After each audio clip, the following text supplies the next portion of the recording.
પછી આનો કરાયો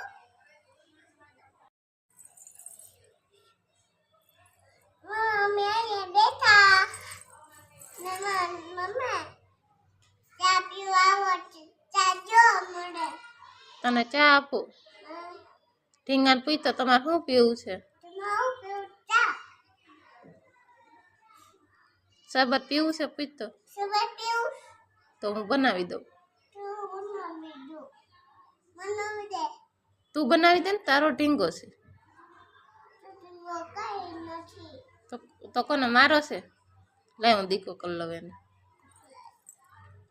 ચાલ ખાલી ચાલ